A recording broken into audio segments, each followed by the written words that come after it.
everyone, and welcome to episode 19 of Superannuated Starman. If this is your first time listening, please consider going back and checking out some of our older episodes. I'm your host, Sean Ryan, and today I'll be joined by Chris Duerksen. Chris, how you doing? Always. Pretty good. How about you? I'm doing all right, man. I'm excited about Thanksgiving coming up. I'm really looking forward to that. So I heard Corey is busy today. Yes, Corey will not be joining us on this episode, but we have Sabi back. She was on episode 1 where we covered Donkey Kong Country, so of course we had to have her back on the show to talk about the sequel. Sabi, how you doing? I'm doing good. I came in all prepared, like last time. You know, I have my bajillion pages of notes going on, which I sent you pictures for. So I am ready for this. It's exciting. You did, and I plan on uploading many of those up to Twitter, so be on the lookout for that. And a warning to everybody listening, this is going to be a long episode. The music tracks are going to be around 2 minutes long, so that in itself is going to add some length.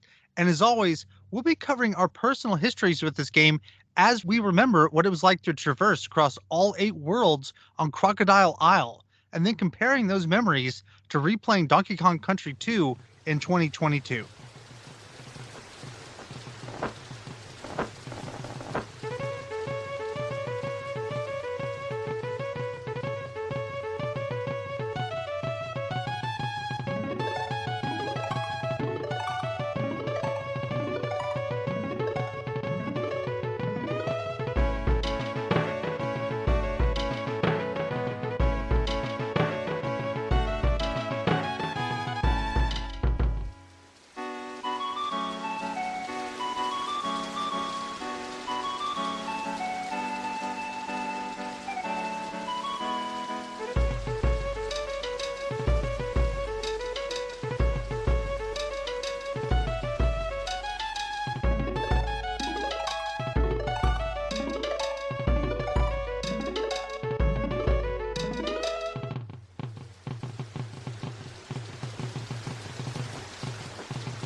As always, before we talk about our personal history with the game, we need to discuss this game's own history. Donkey Kong Country 2 was developed by Rare and published by Nintendo. It was released on November 21st, 1995 in Japan, and the following month in both North America and Europe. It is the second game in the trilogy of the Super Nintendo, It was ported to the Game Boy Advance and later made available on the Virtual Console for the Wii, Wii U, and the 3DS. It's currently available through the Nintendo Switch Online service. Donkey Kong Country 2 was originally planned for the Virtual Boy, but was scrapped after only 3 weeks of development due to the commercial failure of the console. And a quick question, did either of you ever own a Virtual Boy? No. No, definitely not. You said you've got one, right, Sean? I do. I had one as a kid. Oh, really? And yeah. So Virtual Boy, like I said, it was a commercial failure, and eventually it was on clearance at Toys R Us for like $20. Oh, So Really? I begged my parents, I was like, please get it. I will play it all the time. And I played it for like a day and a half, and the headaches that system would give me just ensured wow. I was never going to touch it again. So I don't know what I did with it, but I later bought one as an adult, and it's in storage now. Still, those Well, headaches come back. So what is the Virtual Boy like? I mean, sorry, tangent here, but It was all red and black, kind of. The best I can describe it is that it looks like vector graphics, and it's supposed to simulate 3D. but it doesn't. Not really, and it's very nauseating having it on. It's not something I'd recommend to anybody. Looking at the photos right now, like, holy crap. Sorry, go on. Yeah, it can be rough, but that's a Virtual Boy, and maybe we'll cover that later in some other episode. But back to Donkey Kong Country 2, Many people from the first Donkey Kong Country returned to reprise their roles in the development. Rare founder Tim Stamper served as the game's director, Greg Mayles performing a dual role as the producer and a designer alongside Andrew Collard, with Chris Sutherland returning as the game's programmer. And it would be remiss of me not to mention the legendary David Wise, who served as the composer for all 3 Donkey Kong Country games. Development for the sequel began shortly after the release of Donkey Kong Country 1. The title underwent several iterations. Some of the considerations for the name were DK Rescue, Diddy's Day Out, Diddy's Wild Country, and Diddy's Wild Frontier. Okay, I'm going to sound stupid here. What is the actual title? Because for some reason I was thinking that the first 2 of them, I'm like, oh, wait, I thought that was the title. Eventually, Diddy's Kong's Quest was decided upon, but it was slightly altered to the name that we all know today, Diddy's Kong Quest, a play on the word conquest. That's cool. Oh, man, I've been playing this game for 3 weeks and I didn't even know the title of it. I feel like an idiot. Well, it's I've just been calling it Donkey Kong Country 2. Yeah, exactly. Diddy's Kong Quest. So there were many cameos from other gaming franchise, both Nintendo and Sega, though in some regards to the Sega cameos, that may be the wrong word for it. Maybe anti-cameo is more appropriate. At Cranky's Video Game Heroes, there are 3 ranks that a player can reach if they collect enough DK coins. The characters that hold each rank by default are Mario, Yoshi, and Link. In the corner, there's a trash can with a sign that says, "No Hopers." Next to the trash can is Sonic the Hedgehog's speed shoes and Earthworm Jim's gun. This was done in response to 2 separate takes that are a promotional video for the Sonic and Knuckles game had the line, quote, "Can an old gorilla beat this new team? No way." And the Sega CD version of Earthworm Jim had the unlockable Worm Kong mask, which resembled Donkey Kong with an arrow through his head. Ooh.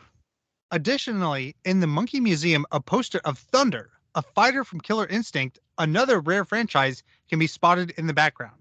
Yeah, I was going to mention that. And on the outside, it also says KI inside or KI here or something like that. It does. So I don't need to mention that. So the game sold immensely well. The game sold 4.37 million copies between the US and Japan and went on to become the 6th best-selling game on the Super Nintendo. And in the United States, the Game Boy Advance version sold another 630,000 copies, earning $19 million by August of 2006. That's insane. It absolutely is. And it's well deserved. This game is phenomenal. I'm so excited to talk about it. I cannot believe that it's taken us this long to get you back on the show because I love this game and I'm going to be gushing about it through most of this episode. Good. But with all that out of the way, let's listen to some of that amazing music that I mentioned. And when we come back, Sabi is going to tell us about her history with the game. So stick around.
So, Sabi, it's winter of 1995. Were you wrapped up in a blanket sitting in front of your TV, cocoa in hand, playing Donkey Kong Country 2?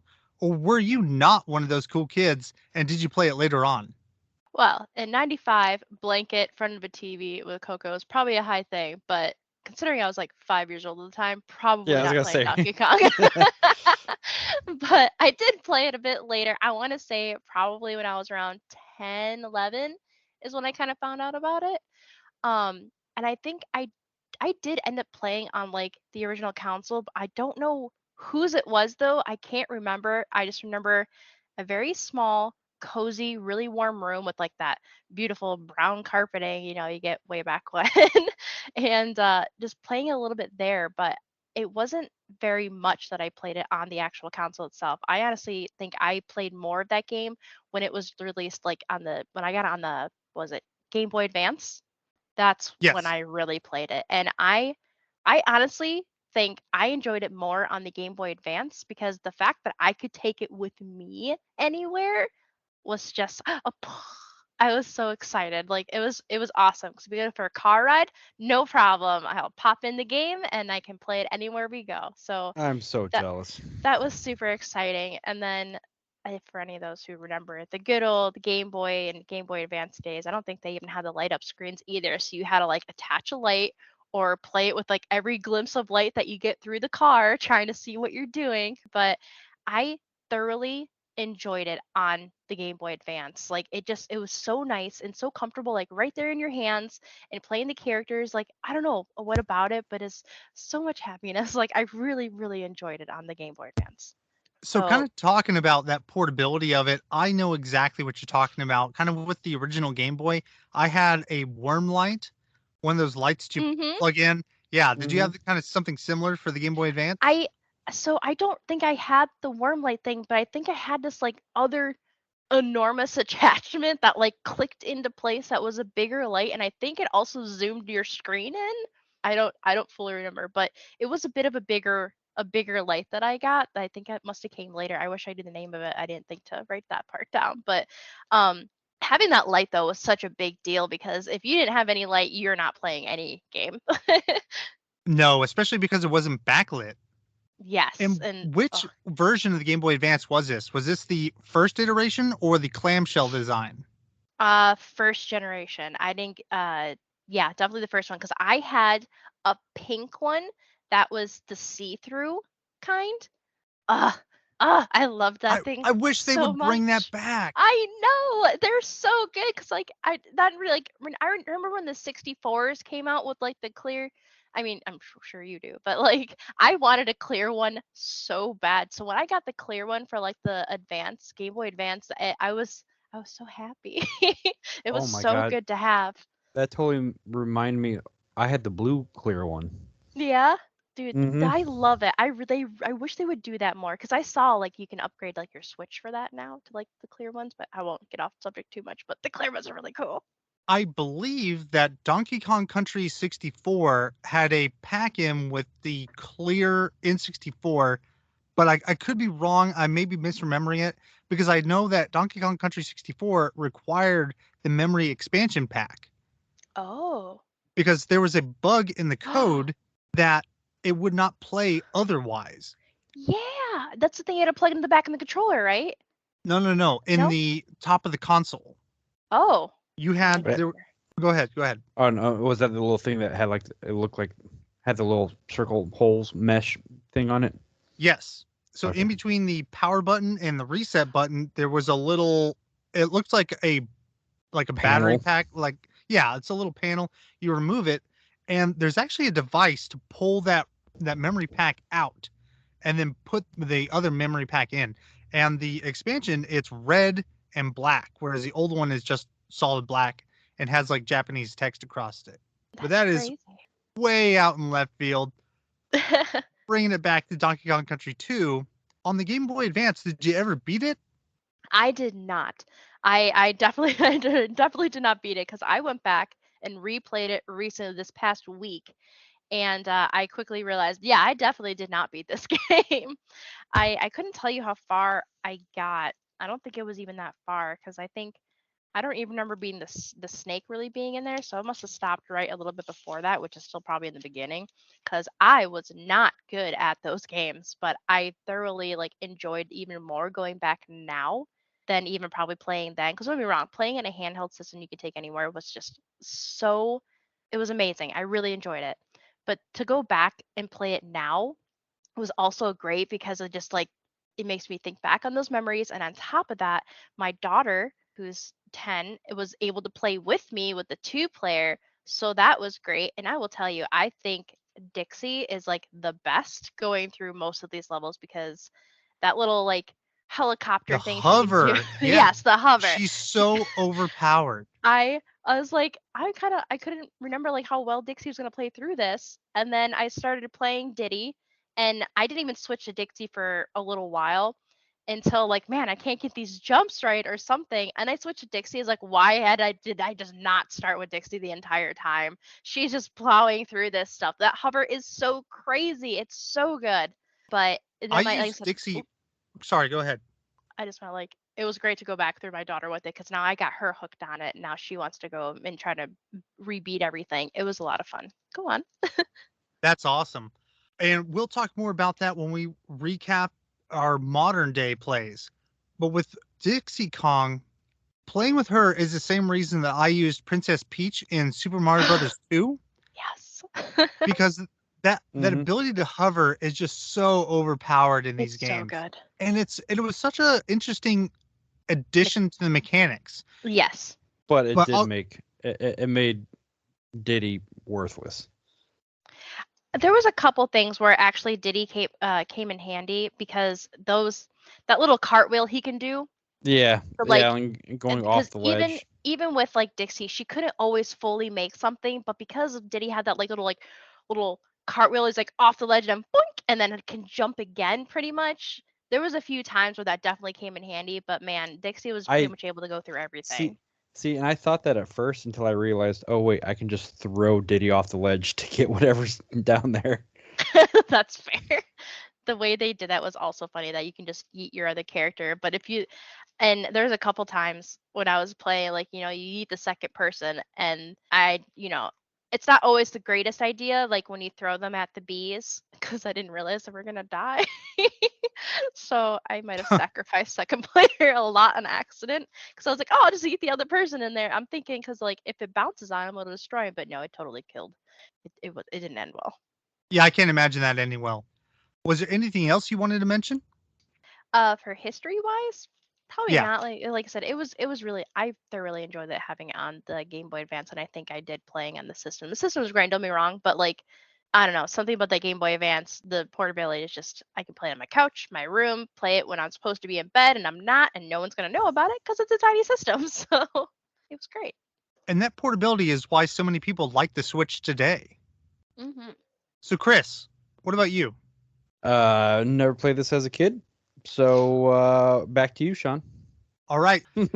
Chris mentioned earlier that he and his son are actually starting to play it a little bit more. So maybe in the future, your son will have those memories. Yeah, I haven't gotten a chance to actually play it with him yet, but yeah, he has shown interest in it. That is so awesome. No, like when he came knocking on the door a few minutes ago, that was the first time that he's like, "Can we play it now?" I'm like, "Oh, buddy." And Horrible so it timing. begins. Before you know it, you'll have him addicted. You'll have to start a Donkey Kong Country 1, then move on to 2. He did play 1 with me. We played that one quite a bit. I think I mentioned that on the show too, though, when we did the first episode. I re-listened to it, but I don't remember that. But that's awesome that that's the case. Because I want to cram absolutely as much music as I can into the show, we're going to take a short break. And when we come back, we'll finish this segment with my memories. So stick around. We'll be right back.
I vividly remember seeing a commercial for the game before it came out.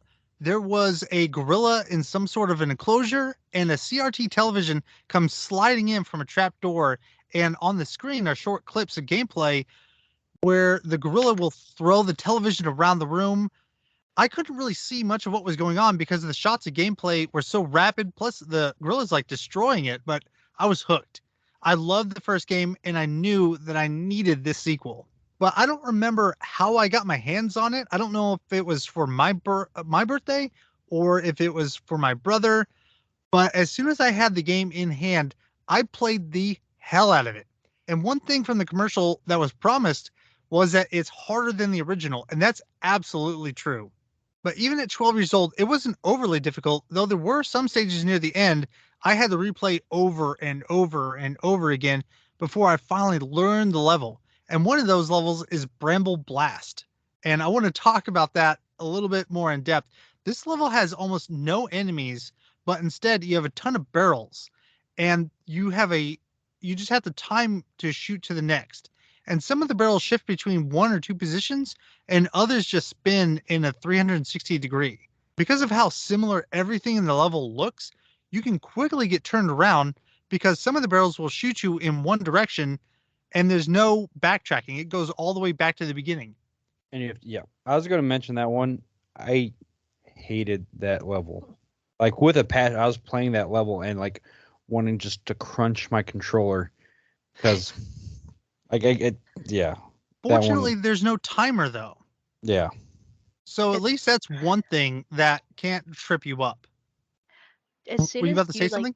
Sorry, I didn't know if you were gonna continue, but like as Go soon for as it. you said Bramble Blast, I immediately knew what you were talking about. That place was so frustrating, as you said. But like what got me most is like, despite I even put this in my notes, despite the chaos of barrel baloney going on, the music was so soothing. It was so weird.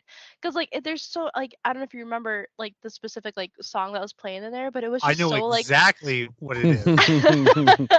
but it was like I was like getting so frustrated, but the music is just like chill. It's just so it was so good. But like, this doesn't make sense because my anxiety is going through the roof and you're so timed and those barrels are going everywhere.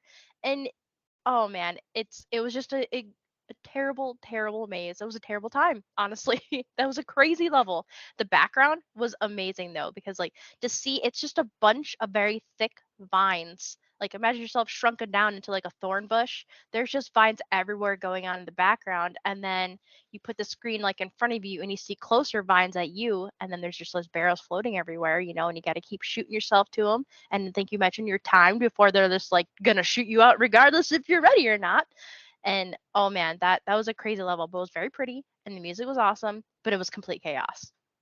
This level reminds me of a film I used to watch in my childhood, Honey, I Shrunk the Kids. Hmm. I don't know exactly why I think of it, but the two are just tied together in my mind. That is weird. That's literally how I just said. Like, imagine yourself in a tiny, like, shrunken down into a thorn bush, because I completely understand that, because that's what what it seems like when you're playing these characters, and the way like that they did the art style for it, definitely, I can see that coming off as that. And the art style for the entire game is just so good. And I want to comment about the box art particularly. It's really interesting. There are so many characters on the box, and it might seem to some people that it's just busy, and that might be off-putting to some, but I like these massive scenes with so much to individually look at because you can just take a portion of that box art and just focus on it, and there's something new and interesting to look at that kind of ties this whole scene together. Honestly, going through the game and then you looking at the box art, it makes complete sense. Because like most of the time, like a good chunk of the levels, you're on the ship, you're fighting up in the masts, and then like all the characters that you're fighting through the whole thing, some of those levels were so chaotic and so filled with so many enemies at one time coming at you. This just makes the box art even more better. Like it's busy, but it's done kind of like brilliantly, I think, just because there is so much chaos going on in this game a lot of the time. Like at least specifically some of those levels are just, what is going on here? There's just so much and you're so rushed. I never paid attention to the box art before, but But now that you mention it, I pulled it up on my phone, and yeah, this box art literally has like everything. The only thing the box art is missing are thorns. Like Yeah. it's got every enemy, it's got the plot, it's got the setting. It's yeah, it's hmm actually It's it's like really good setting you box up art. for like what's about to happen. You see all this chaos in the background? It's coming for you. You're about to hop into this whole mess right here. In the top left-hand corner, I believe, you can see Squawk, which is one of Hmm. your companions, and he appears to be battling this bird, and that bird's name is Screech. And that bird is only seen one time and only in the level Screech's Sprint. And Uh-huh. that's one of the very last stages of the game. hmm That one threw me off because like you go through this whole thing and all of a sudden you become, I forgot we said his name was a little green one. Squawks. Squawk. Yeah, Squawks. And all of a sudden you're thrown into this race. And again, you're thrown back into that whole thorny area and you have to be flying through this stuff and he's just going at a fast pace. Meanwhile, you have to keep going in circles to collect everything else as you're Oh my god, that was a crazy, crazy level. And it was unexpected. Like I didn't expect to have to beat this bird in a flying race through thorns and stuff and collect things while he's just going on through like nothing and we're going like ring around circles. There's some shortcuts in that level, but we'll talk more about that in our discussion of replaying the game. But back to my childhood memories, one of the characters that I liked the most because I thought he was so cool was Clubba. And if you don't remember who that is, there's these areas called Clubba's Kiosk, and you can trade these coins that you get around the stages and bonus levels called Creme coins. And you earn them, like I said, by playing and defeating these mini games in each of the levels. And after you pay Clubba, you get access to a secret world with extra levels. And Oh, I did was not know pretty that. I was pretty fresh off of Super Mario World at the time, so immediately made me think of Star Road from Super Mario World. Oh Hmm. yeah. I was kind of wondering And if like the world map and everything. I drew similarities between the two games, and I was kind of wondering if there was like some sort of mechanic like that in this one. So I did not know that's where it was. remind me when we get to our section where we replay the game, but I have a question for you, and that is, did you talk to all of the extra characters throughout the game? Don't answer now, but just kind of keep that in the back of your mind. Because Clubba is one of those characters. And I beat this game several times as a kid. And I don't know if it was a Nintendo Power or some other strategy guide, but I did have help to find all those big DK coins. But I don't think I ever fully completed the game as a kid. I probably got close, but I don't think I ever fully beat it, beat it, Mhm.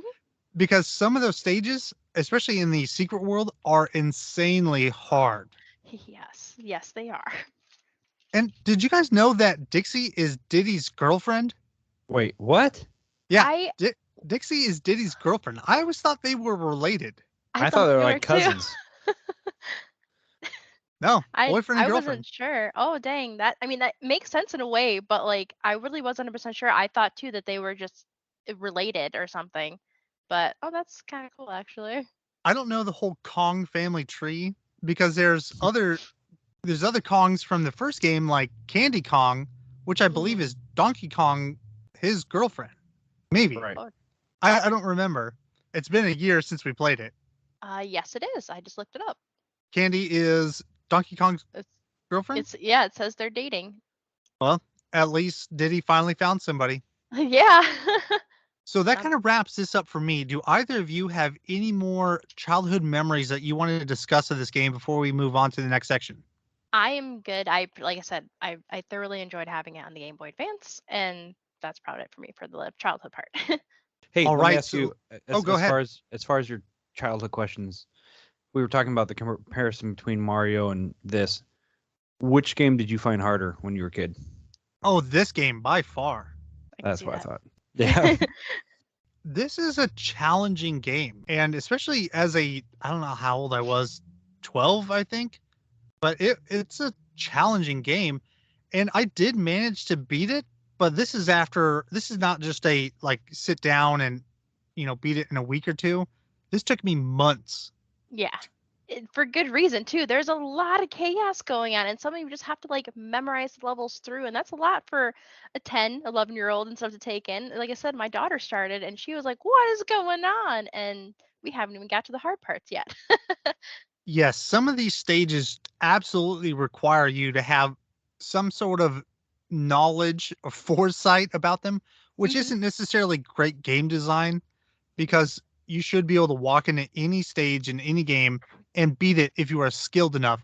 But that's maybe not the case with all these older games that Yeah, are. I was gonna say with the older games, I mean that was kind of par for the course because I mean that was like their version of making it replayable was like if they were all easy enough where you just took your time and you were skilled enough and you could beat any game on the first walkthrough and nobody would play the games. But by having these impossible levels and these levels that came down to muscle memory and stuff, it forced you to replay the game 60, 70, 80 times and you got your money's worth out of it. I definitely got my money's worth, or someone got their money's worth out of it when they gave it to me. So I think that wraps up this section. So when we come back, we're going to talk about replaying Donkey Kong Country 2 in 2022.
Welcome back, everyone. Sabi, because you're our guest, will you start us off with your impressions of replaying Donkey Kong Country 2 today, and how did you go about playing it?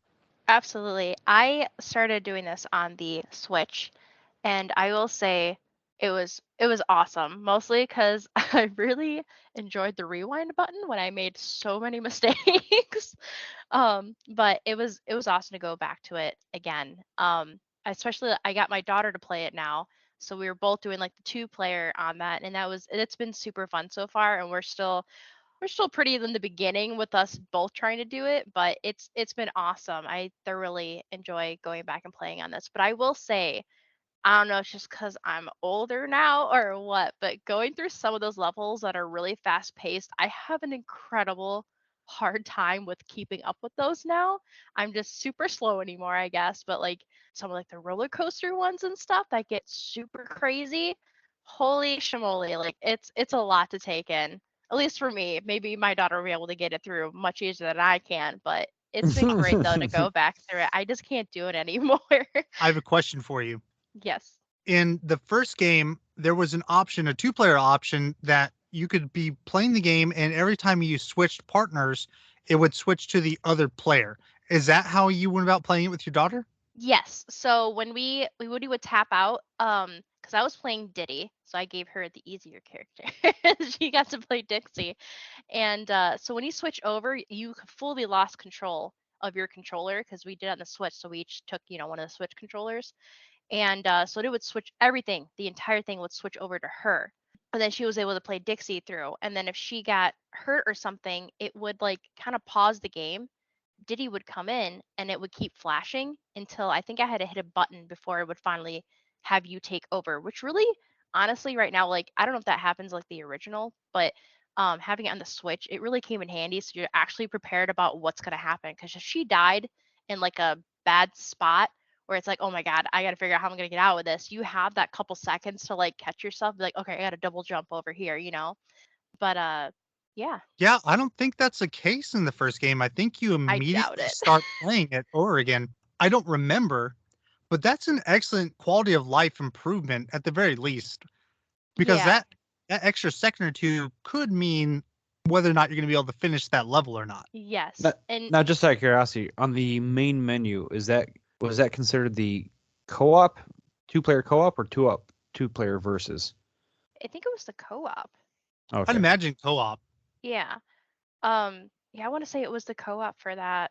And I will say, like I said, I know this isn't like I don't think it's part of the original. I think it's maybe just a Switch thing.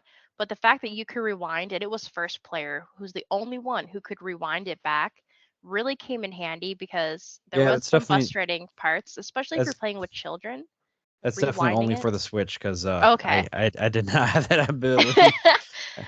I thoroughly enjoyed, I know I'm probably like definitely a form of cheating, but like considering it didn't make my daughter too overwhelmed to try to do this game with me, being able to like, because kids, when you're playing with your kids, they get really upset when they die right away. And it does suck for them, because they're still like understanding these games that are much harder, I would say, back then than they are now.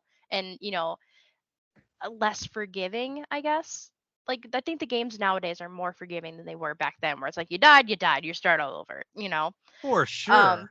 and so having that like rewind for, my 10-year-old type thing is it's just really nice because like I can probably even have my younger son try it too, and he's not going to be as discouraged if he dies right away. I'm like, oh, I can just rewind it and you can try it again. I really enjoyed that and made her more confident to like play the game than probably just rage Walk away quit from or it. something. Yeah. Yeah. So I really like the rewind button. I will definitely keep that in mind when I play with Gibbs later. Yeah, Switch is definitely the way to go. Especially if you're playing with younger children or children who get overwhelmed, or even if you yourself just get overwhelmed, just rewind it. Oh yeah, no, Definitely form of yeah, cheating in a way yeah, thing, no, but still. but yeah, but but I mean, like we're trying to play this game and ideally beat this game to record Hmm. this podcast, and like we're slamming this Yeah. out like homework. So we're not Yeah. doing it to torture ourselves. We're doing it to experience the full game, and if Yeah. that's helps you get It, through it, I don't consider that cheating. For consider having games a are meant good to be time. fun. They're it is a game. Exactly. Exactly. Yeah. It's a game. It's not a form of I torture. It's not an assignment. It's not homework. It's a game. Yeah, so honestly, having that rewind button is on the being and playing this on the Switch, having that rewind button is so nice because not everyone has time anymore to sit down for hours and try to finish a level that's super hard, like we did back in like the 90s. I feel like now everyone's just it's work, work, work, busy, busy, busy, and we only have a short amount of time. Like a person working full time only has so much time that they can give for that, let alone hang with their kids. So honestly, I love it. I really enjoy it on the Switch nowadays, especially because of all that. Those are all absolutely valid reasons. So, playing the game, what were your thoughts and impressions of it? Was it easier, harder than the first game? Was there any particular enemies that stood out to you? Any levels that you liked? Oh, let me go through my notes a moment. There was a lot of levels that were crazy. Like, let's see, Lockjaw's Locker. The fact this gets me. A lot of these games get me because of the artwork that's done in it, the way like that designed the level and stuff. But the fact that like what threw me off is during Lockjaw's Locker, you're inside the ship that for some reason has a buttload of water inside of it. So think of yourself like in the what is it, the hull or something of the ship, but it's also halfway underwater. So you have floating. barrels in boxes and just floating all about as you have to go through this level that's still inside the ship that's maybe sinking or something. But some of these level designs are just crazy. And top sail trouble, you have like your snake, you're bouncing on dragonflies, like there's a lot of stuff, especially that the bramble shamble one was just chaotic. I think you had one Glim's Galleon. I think you have a fish that's lighting your way. It's like the only way you can see. Oh my god, Yes. dude, on that level, I thought my screen was broken. I thought I was having like a loading error on the game or something. Like I'm like, It what didn't. happened? I don't feel it really made it like you didn't know what you were getting into for a little while, because I thought too, like, did something break? And it doesn't really like explain what's going on until like a little bit later where you get that fish and that's the only way you can see, and that made it kind of scary, like super scary for me.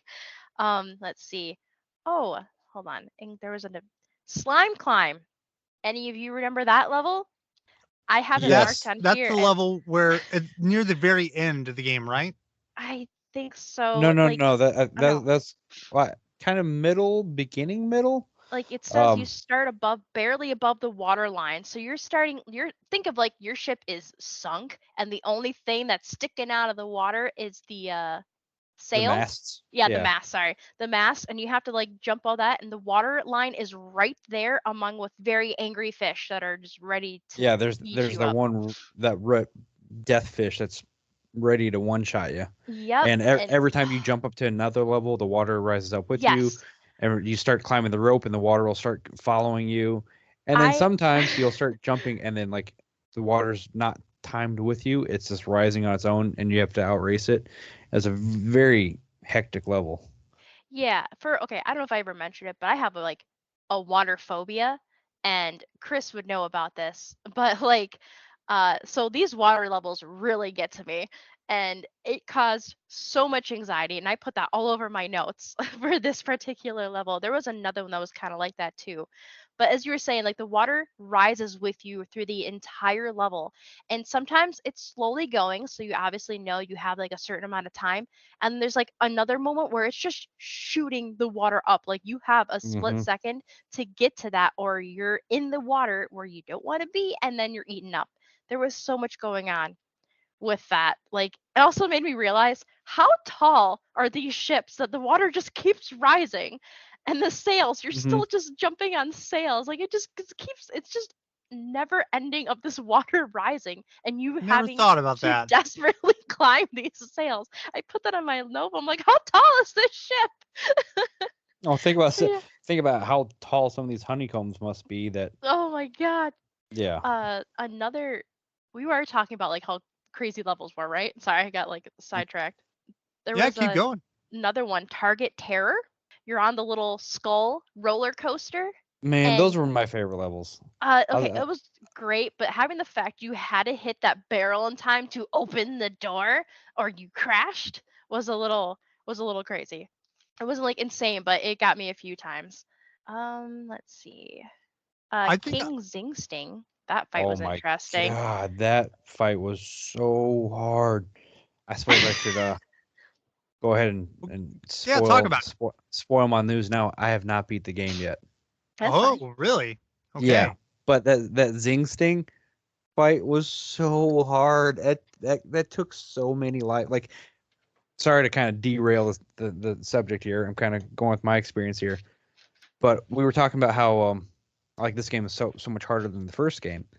And when like the first half of the game, I was kind of thinking, I'm like, oh, this is kind of like Mario. Like by the time you actually like get to the only challenging part, like seriously, I got to like I don't know halfway through the game and I had over 40 spare lives just stockpiled, and then that Zing Sting took about 25 of them. Uh-huh. Like it just instantly, I'm like, oh man, I'm not gonna make it. Like Telling you that I'm like rewind on the Switch. I wish I would have had that, but yeah, that boss fight seriously like was so hard, and it took me like 20 lives just to get to the point where I'm like, oh, he's dead now. Nope, he's not dead. He turned into a smaller version of himself with a bunch of bees flying around him. Like I'm like, oh my god, like is this the final boss of the game or something? Like why is this so hard? Yeah, for those of you that don't know fully like what we're talking about if you haven't played, is King Zing is just a giant wasp and you get to He's be a the bird. bee. Sorry, a big bee, my bad. You get to be the bird who is amazing because I swear, I'm pretty sure he just coughs up crackers and chucks them at people. It's the greatest thing, honestly.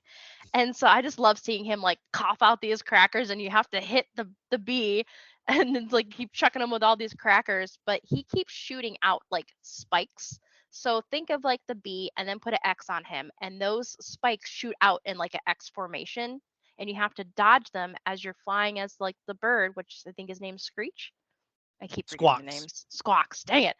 And so yeah, this level was crazy and that was a very, very hard one because again, he kept spawning more bees and it was just there was a lot of chaos for that Well, level. first, I mean, this was also like the first kind of multi-phase boss. I mean, like there wasn't there one previous boss before this that had two different stages, but they were very quick. Or Yeah, the sword, Kleber's kiln. right, right, okay, yeah, the sword boss that was a multi-stage, but it was kind of the second It stage. wasn't Didn't, intense as like the yeah, bee it one. and the second stage didn't surprise me at all. Whereas the B stage, so first off, yeah, like she said, like you turn into this parrot, and you have to use your projectiles, and Your cracker. the only way to hit to hurt the bee is by hitting it directly on the stinger, which is underneath it. And Hmm. if you hit it anywhere else on the body, your cracker just bounces off. Is it a cracker or is it like a coconut? I always thought it was coconuts. I always thought it was a coconut. Oh, I guess I'm crazy. I just think it made me of like Iago just up chucking crackers at people, and I thought it was more funny. So to me, it's always going to be crackers. Have another cracker. Yep. The But Cleaver's kiln though was crazy because you're just fighting a sword and you have to fight this. There's a platform on each side of the level and there's lava, I believe, at the bottom. Well, And then hold on, hold there's on, hold oh on. sorry. So King Zingsting is to me the culmination of revenge, because remember in the first game you fight the queen bee, No. so you murdered his wife, and now You he's started oh, now I it. didn't he's even. back Yeah, I didn't for even put that together. revenge. Yeah, I mean that's fair. I didn't even put that Sure, together. they are bad guys. I get it, but you murdered his wife, so he's coming at you with some ferocity here.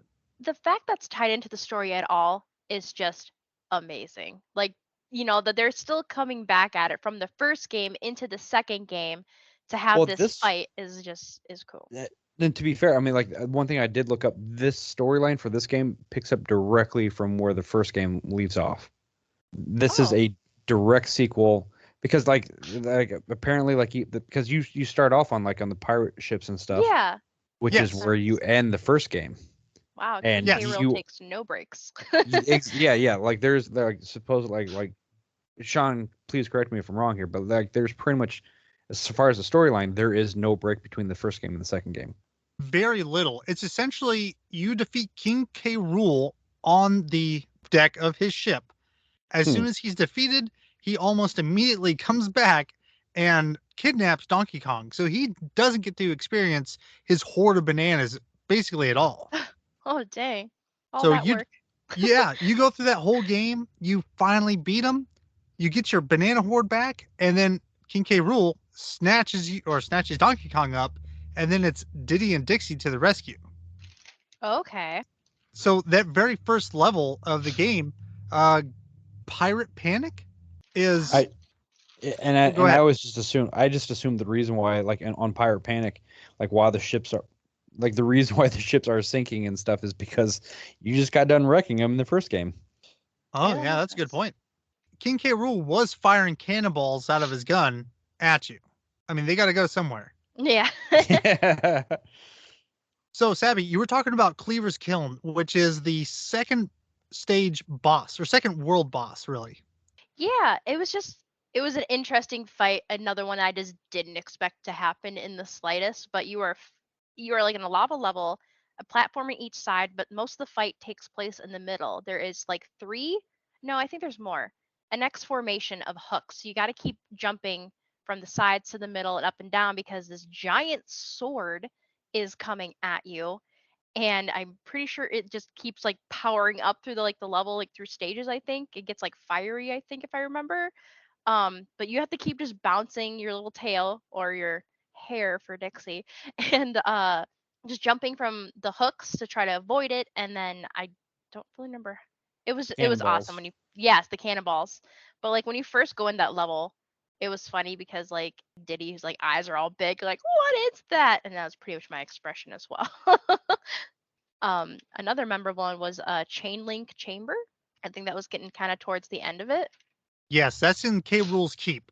Yeah, that was a lot of chains. You're like in this castle setting, and you start off like on like the edge of like a cliff of a very deep castle, I'm assuming. And there's just these hanging chains everywhere, and you have to keep jumping for like it would be vines, like jumping from one to another. But then it's not just that. There's like crisscrosses of chains, and then there's a bunch of bees between each crisscross of chains, and then there's like chains going just side to side, and you have to keep like bouncing up with more bees and just everything coming at you. And don't forget about the little lizards in the barrels, that when you have to climb up a chain in a thin like shaft that you're climbing up, there's these little lizards in a barrel that like wake up and then start charging at you and come at you while you're climbing the chain. So you have to dodge those. There was a lot going on for that too. It cracks me up that you call them lizards. I'm They're sorry. they're kremlings. I'm a terrible person. Okay. I don't remember. The what I should now? have wrote down the names. They're kremlings Is that a real thing? In in the the game, it game. is. Oh, okay. So, is there anything else that you want to talk about with this modern day? um, for modern part, I don't think so. I think I pretty much got it. Most of it is just going to be like the fun adventures going through these levels. Well, I have a lot to talk about. So, Chris, you said you hadn't beaten the game yet. Did you want to talk about what you've experienced so far, or do you want to just kind of feed off of what we're discussing? Yeah. I'll just feed off what you guys, and I mean, I've got my final thoughts and everything, but I'll save those obviously for the end. And I'm enjoying just feeding off you guys. Okay, that works. So, let's take a quick break. So we'll get some more music, and when we come back, I'll go ahead and give my thoughts on replaying this game today.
All these years later, the game is still amazing. I still think it's one of the greatest platformers out there. Visually, there's a lot to be desired, and I would love to see a one-to-one HD remake of this game. However, in episode 1 of Superannuated Starman, Chris, you asked if an HD remake of Donkey Kong Country 1 would be successful. And I said that I wouldn't be interested in it, but I'm here to make a liar out of myself and say that I would absolutely love an HD remake of DKC 2. I could not agree. I was just dude, like get out of my head. Because yeah, playing this one compared to one, like this one is so much like instantly.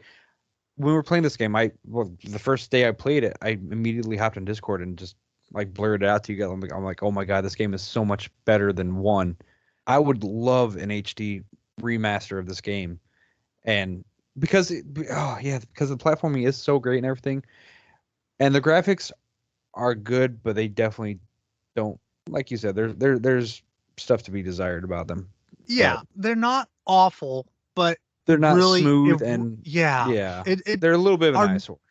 our memories of the game probably made this out to be a masterpiece, but that's not the case seeing it today. But like we already mentioned, the game starting off right where the other game ends, you're back on the deck of the same ship that you defeated King K. Rool. I thought that was a great way to provide some continuity from the first game. And then later on, like I mentioned, you experience some of the other sides of the bosses. Like you have King Zing Sting or Sting Zing, I don't know. But you fight his wife in the first game, Queen Bee.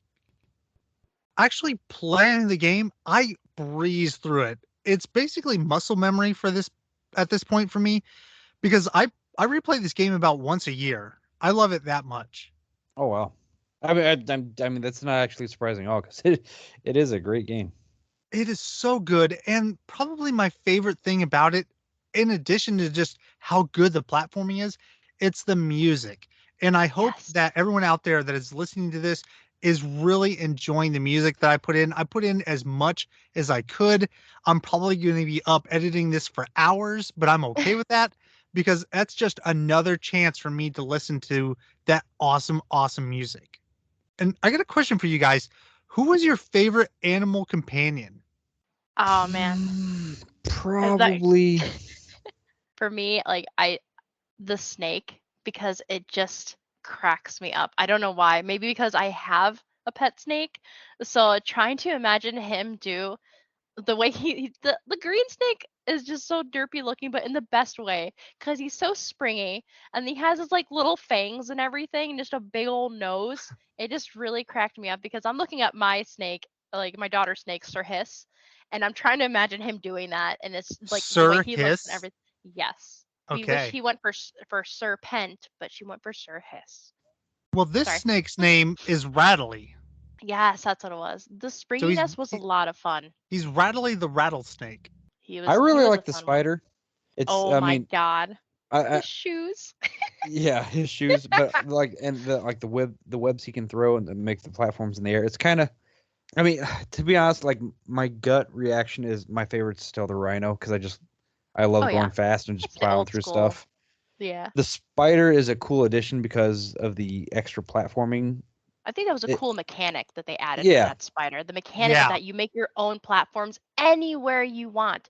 You shoot it with the button, and if you hit the button again, it'll lay out like a web, and it can literally be anywhere in the air. So then all you have to do is just jump to that next part, and and it he was a also really shoots neat mechanic. projectiles. Yes, and you can just shoot balls of web at people. It was such a cool mechanic added to the game that it did make him a lot of fun. But what cracked me up is like he's a creepy kind of crazy looking spider, and then he has like the brightest yellow tennis shoes on, like high top tennis shoes on. 90s basketball shoes, yeah.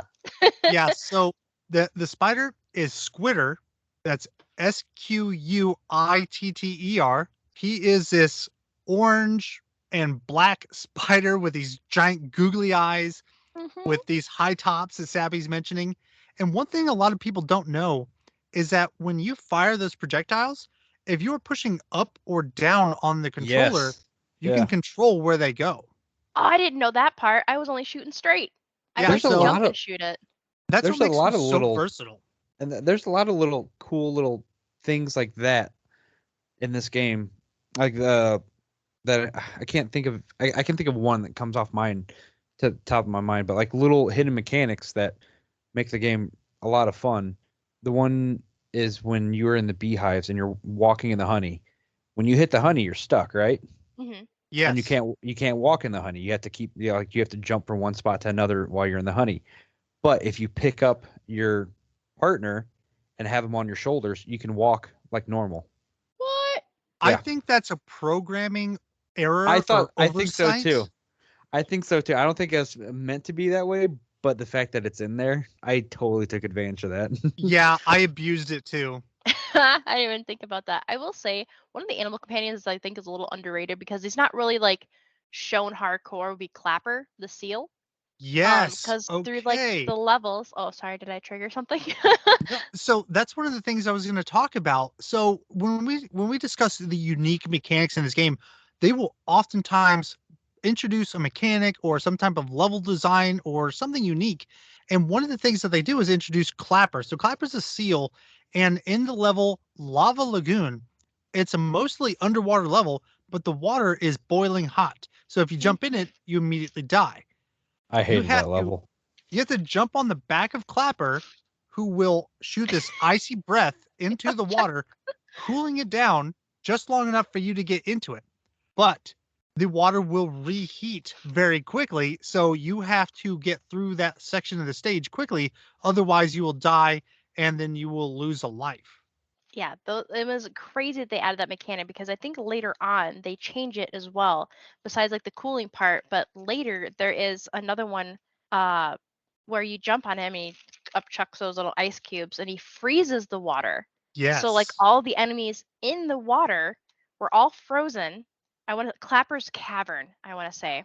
Because it's got like that purple icy background and everything around you is all ice, but it's so clustered with enemies left and right between porcupines, wasps, starfish, piranhas, rats, cremlings, pufferfish, and you have to jump on Clapper because it's like partly in the water. So you got like little floating ice chunks in the water you can jump on.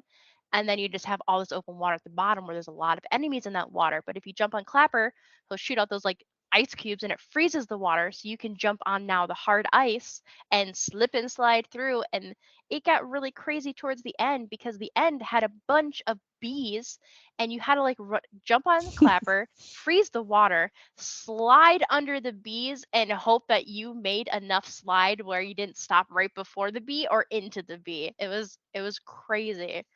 Yes. If you didn't build up enough inertia, Yeah. you were going to kind of slide directly under the bee, and then you're just screwed. Yeah, you can't get out from that. So that was a crazy level, but like it was such a very again a different kind of mechanic that it's only there for like that one level. I don't think any other ones you had to freeze it. It just did something else, like you mentioned, cooling off the water so you can go in the water, and but it changes like every time. And just for that particular level to have that mechanic, I think that really just makes it even why this game is just so unique and fun and just the way they just kept changing just the slightest things up just really change your entire experience of that level and then for the entire game overall. At least I feel. Absolutely. And Well said. Squitter is also my favorite because of the versatility that you have with him, because he can fire projectiles, because you can create more platforms and everything. So to recap the other animal companions, you have Rambi the rhino and On Guard the swordfish, who both make returns from the first game. Squawks makes a return as well. However, in the first game, he was only available for one level. And Mm-hmm. all he did was guide you through a mine shaft or a Oh, cavern for or the a light, cave. right? Yes, and he had a light. That has been taken over Oh, by nice. another character called Glimmer the anglerfish. And it's an underwater level where Glimmer does the exact same thing that Squawks did in Donkey Kong Country 1. Yes. That We was already mentioned, oh, sorry, go ahead. Glim's galleon. Yes. And it was pitch black. And I think we talked about it before where we thought our game was messed up because it didn't really like tell you what was going on. You just enter the darkness of abyss into this level before you realize that you have to let's see. There was everything was like a really green hue. It was really hard to see. So it's like pitch black, but you can kind of vaguely see like the outlines like okay, you're underwater, or I guess you wouldn't know that at first, but it's just a very green, kind of like barely outline of barrels and boxes and stuff. And there's a couple of like lanterns, but it's mostly that fish that has to guide you. And I think it's where you swim is where he points that light, if I remember correctly. Yeah. Yes. And that honestly, that made it. I put down in my notes was like nightmare fuelish because like you did not know what was coming up until he came behind you to give you the light for it. It was crazy. It was like having to go through a pitch black maze of tunnels and having a dog with a flashlight strapped to its head. Yeah, I can see that. I think the end of that level is kind of funny because you just pop out of the water and there's just a porcupine sitting there, like right in front of like the thing you got to jump on to finish the level. And they're like, Yep. after Yeah. all that nightmare, you finally get out of the water, you pop out and you land on the floor of some sort of, I think, wooden deck. And there's just a porcupine chilling there. And he's just kind of guarding like the little target you got to jump on to finish it. And I'm like, after all that, why are you here? I thought that part was funny.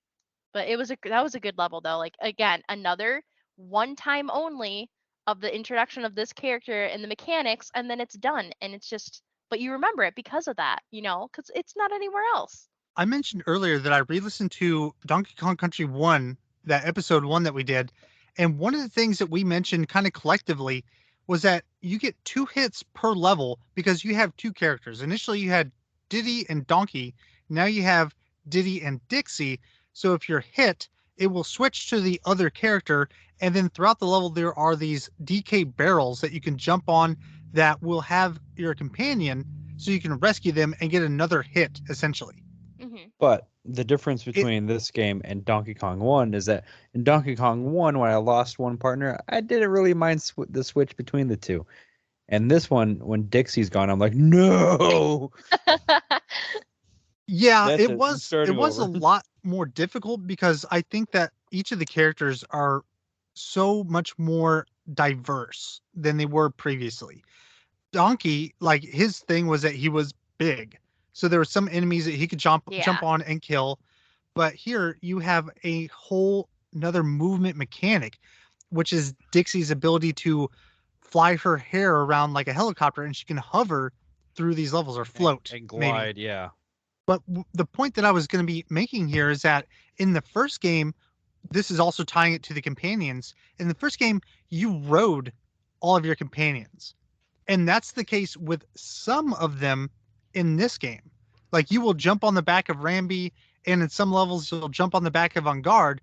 But in other stages, you will completely become that animal companion. That Which, part was yeah, that awesome. kind of, yeah, that threw me off. Like, considering that this was my first time playing that, I was not expecting that, and I thought that was kind of cool. Yeah, I put that in my Made notes. it Like feel a you little became magic. the animal, like, and it still kind of worked. If you took that hit, you can still find. I think it was like another DK barrel because like you become the animal, and in the bottom like left corner, I think you will see like a tiny version of yourself animal, which was like your extra life. Yeah, So if you got exactly. hit, then your little tiny self would disappear as like, okay, you took that hit now. But if you find another DK barrel, you can get that extra like hit back. So again, it Mhm. was still working like a 2-player, but except you became the animal, which still, I mean, I could see like if I remembered myself playing that when I was younger, that you became that character would have been just mind blowing for me because I just was huge on I get to be the animal, be that character.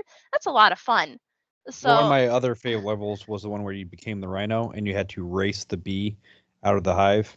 oh my gosh. Yeah. So Because one of the again, big differences here is that you are becoming the animal. Yes, you can get those 2 hits, and you can get an additional one if you find the barrel.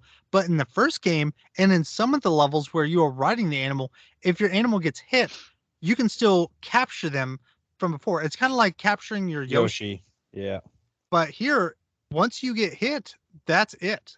Yeah. There's no recapturing one because you are the animal now. Mhm. But It's a you do small, get your extra life. you do, and it's a small, but it's a significant change from the first game. Yeah. Yeah. And again, it was Wasn't still like a expecting it at neat all. mechanic. I wouldn't say it's like a terrible thing, but it was just a definitely like a different way to go about it. It's just them switching it up and keeping it Yeah. fresh. I liked it.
this game again, I'm just amazed at how good the controls feel.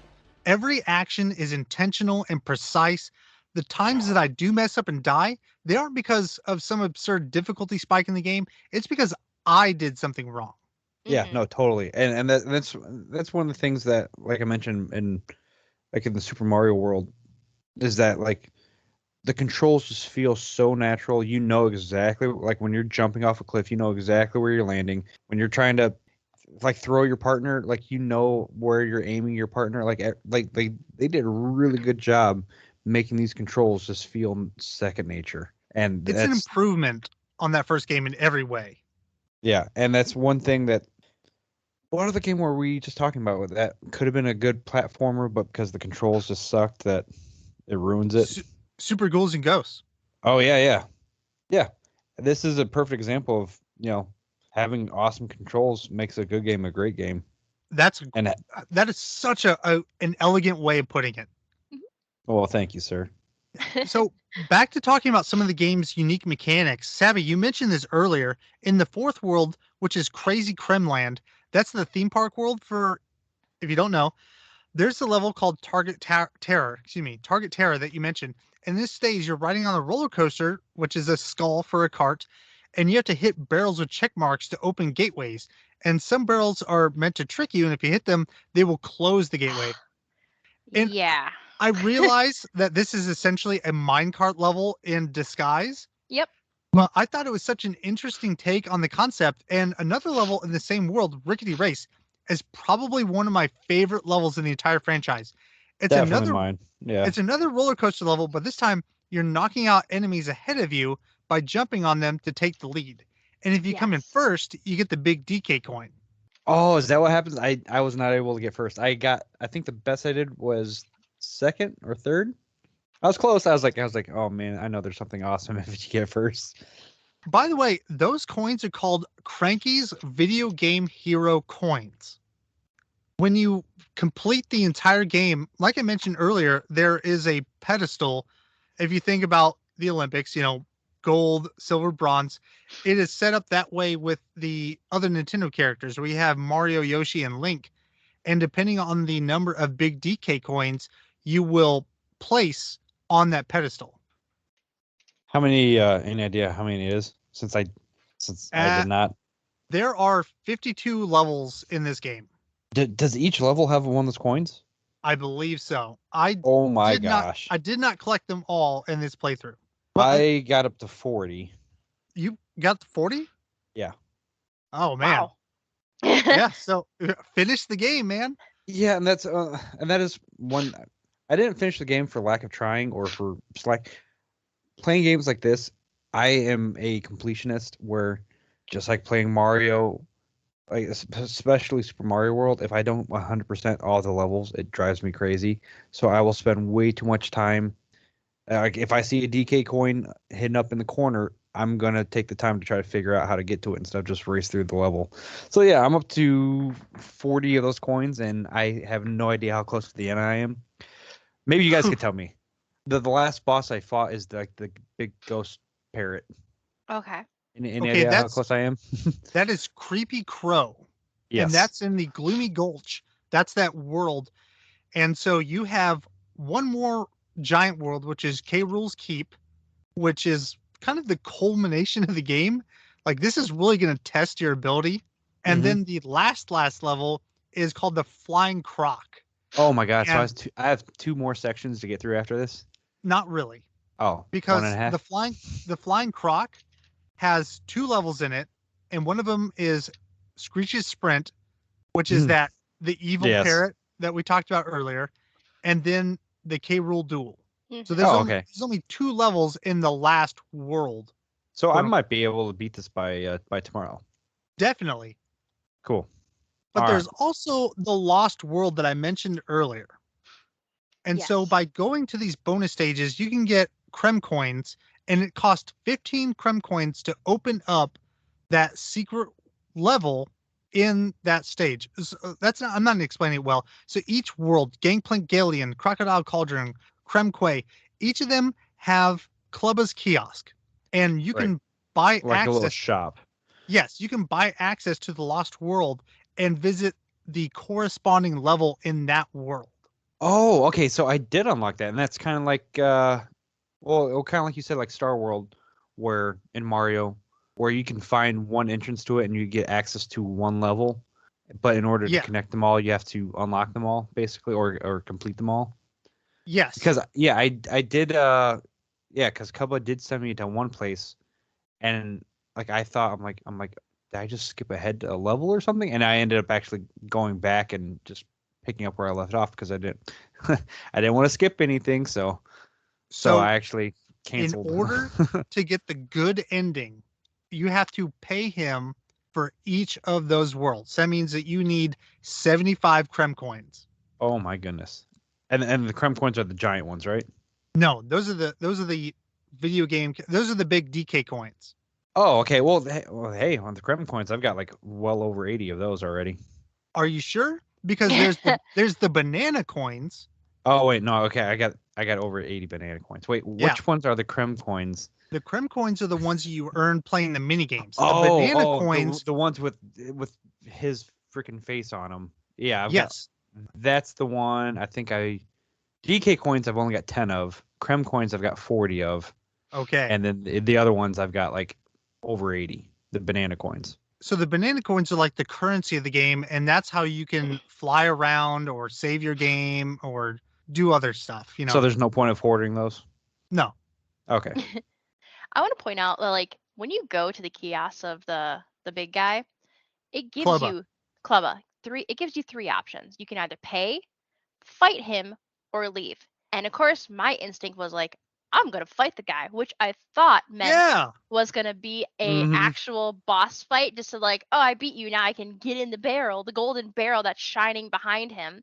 Yeah, And I try the same thing. I click on it and he just like, oh yeah, and he just takes this ginormous club and just fly Whacks swats you. you both. Yeah. You build Diddy and Dixie just right off the screen, and you can't fight him. I thought it was gonna open up like a mini boss fight, and yeah, so that's your three options: to either pay, get clobbered, because that's all it's ever gonna happen. You just get clobbered out of the way, or you leave. I just thought it was very interesting dialogue for that. But there is a boss similar to Clubba hmm named Cudgel. That And fight. yeah, that's probably the easiest fight in the game, to be honest, Yes, because but all you have to do is just dodge jump, his, jump. yeah, his jump. That's it. He'll be like this Oh, big hefty yeah. guy, and when he hits the floor, if you're on that floor the same time he is, it'll do damage to you. It will count as you taking a hit. So you pretty much just had to keep jumping. When he lands, you jump. It was pretty much like the main fight of that And whole if thing. you do it as Dixie where you can glide, it makes it Yeah. way easier. Yeah, pretty much. Dixie through this entire game made things Way much more easier. easier than they could have been had you been back with Donkey or something. Yeah, I'm not gonna lie. There were plenty of times where Dixie died and I just exited and started the level. I Like feel purposely just died and just that's started fair. over. Like, I feel there's a lot more jumpiness in the second one than the first, of like why Dixie's so good in here, because these platforms can be very far in between than I think the first one. I think. For sure. But Hmm. and then going back to the bonus levels that you unlock, the island that you go to for this, because I too didn't understand what was going on at first, but I just want to appreciate the artwork that went into that. That you have this volcano, and this is like the secret island, I guess. If you had the blooms or whatever to pay him and go through that golden barrel that shot you into this like secret area for these extra bonus levels, I don't know why, it just looks so cool though, because you have like the mountain backgrounds, that like snow tops with everything, and then you have like an island with another volcano with like a Kremling's head, or probably K. Rool's head maybe, sticking on it. But they out shooting out from that like little volcano is just like blue and pink lights like flustering out of the top there. I don't know. I Yes. just thought So it was so cool looking. that is a temple that is built into this active mystical volcano, Okay. and it plays a role in the story later on. Oh dang. I guess I missed that But part. but first, I have a question. Did either of you guys look up any cheats for this game? No, are there any good ones? I didn't think about that again. You know me, I don't look up I don't I look up didn't. anything that could be useful. So I did, and there's a lot of like shortcuts and stuff that you can take and ways that you can kind of damage boost through levels. But Oh, the most important cheat of the game, it's lengthy. So I'm going to explain this. I just have to read it verbatim. okay. So when you enter the game's first stage, which is Pirate Panic, it doesn't matter if you do this with a new game or a save game, you can do it at any time. Walk to the right until you see the entrance to K. Rool's cabin. Watch out because there's 2 bananas that are lying on the ground in front of the door. You must avoid these bananas at all cost. You cannot touch them throughout the entire sequence or this trick does not work. Walk inside the cabin. You will see the map that you can touch for some dialogue text, and there's a red 1-up balloon. You cannot touch the red balloon either. Immediately walk back out. Once outside, you must carefully jump over those 2 bananas without touching them. Now continue to the right and grab the first bunch of bananas that you see that's sitting on top of a set of barrels. Again, go back to the cabin without touching the 2 bananas in front of the door. This time, grab the red balloon. Finally, go back to the barrels and grab that same bunch of bananas again, avoiding the 2 bananas on the ground, and return to the cabin one more time. Oh When my you God. do, there will be a creme coin that is spinning in the center of the room. And when you jump and grab it, you are given 75 creme coins. What? That will give you access to all of the Lost World levels through Clubba's kiosks. That's Okay. cool. And So- crazy. It sounds complicated when I say it, but basically Mhm. what you have Just to avoid do, touching everything. you get to the first level, you have to go into his cabin, come out, jump over the bananas, grab the first bunch, go back into the cabin, grab the 1-up, go back outside all the way to that bunch of bananas, and then go back to the cabin one last time. And when you do, you now have access to 75 creme coins right off the bat. Wow. Dude, the things they do for cheats like then was just crazy. Some of them, like like that one, like just crazy. You would never. There's no way. I think that was probably put in by the developers for some sort of QA testing Mm-hmm. so that when people were playing the game to do all the quality assurance, they didn't have to go through the game and collect that many coins. Okay. That's just what I think. I mean, I Makes could be sense. way off base. Either way, that's such a crazy way to do it though, but in a neat way though. Don't get me wrong. But it's like, because I think in the first one you guys mentioned the cheats, I didn't think about, if you just name your file, I think it was something different. Like It's old school the cheats, man. barrel code. Yeah, the barrel So code. Like, it's BARRAL, and that will give you 50 1-ups. yeah, that's awesome.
Wrapping up the game, one of the last levels, Toxic Tower, you're transformed into Ratley the rattlesnake, and about midway, you transform again into Squawks the parrot. And one more time at the very end of the stage, you change into Squitter the spider. Though you do need him because there's a bonus stage that you can play if you get to it using his ability. But that part of the level, it really feels like a rush job because you have so much time as the snake and so much time as the parrot, and then at the very end you transform into the spider, and then the level essentially ends. Mhm. Yeah, I actually wrote a little bit of notes on that. I think my biggest thing was like his Toxic Tower was crazy, more because that bright green water. Like, holy crap. And then in the beginning, it's rising through the level. And then like you might, and then I Yes. put notes like you get to change the characters, which is awesome. But yeah, I definitely feel like at the end was like I don't think I even wrote him down. Oh yeah, I put the spider guy was here too, but it was like for such a short period of time. And I think one of the biggest, craziest things, there's so many bees. I put down that they Yeah. have a severe bee problem and they need to get that looked at. Like I there's just think that so many. I think that Where was? developers kind of. Oh, go ahead, Chris. I don't know. It's just where was this one at? Toxic Tower. That's you And might So this is was it? Was this is it? at the very very end of the game. Okay. So this Okay. is yeah. so you just beat Creepy Crow, right? The Right. ghost. Okay. So the next stage or the next world is K. Rule's Keep, and the very last level is Toxic Tower. Gotcha. Kind of. Because I think that the developers ran out of time here because after you defeat Toxic Tower, the next stage is called Stronghold Showdown. Yeah. And you show up and you see Donkey Kong drop from the ceiling. He's tied up in the ropes. He struggles for a little bit and then he's drug away. Mhm. That's it. The stage ends. You get a creme coin out of it and then it goes to the next world. I wrote that down too because I was like, did I miss something? Was there like a trigger I didn't do? Because it literally, yeah, it did the whole introduction. That happened, and then boop, gone. And then he's just raised up into an airship. And I was like, oh, okay. Yeah, instead of anything going on, the victory animation plays, and then you just move on to the last world. Hmm. However, dot dot dot. In the Game Boy Advance version of the game, there's a boss fight here Ah, with a boss called Kerosene. In the Game Similar Boy to version? yes, not kerosene, kerosene with a Z.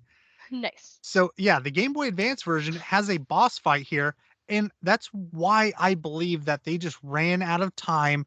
They wanted to Ah, add something more, and they're like, you know what? We have to cut something, otherwise we're not going to meet the deadline. mhm. So they just kind of maybe cut off the last third of Toxic Tower, and the Stronghold Showdown just got cut completely. Kept just enough to keep advancing the story, but skip the level. Yeah, that's what I think. Mhm.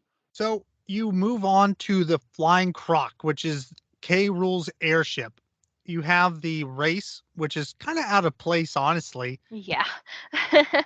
And then you have the final fight with King K. Rule. And this fight is so much harder than the first game. Oh, yes. Oh man, is it really? It It, is so much harder, Chris. yeah. Do we want to talk about that?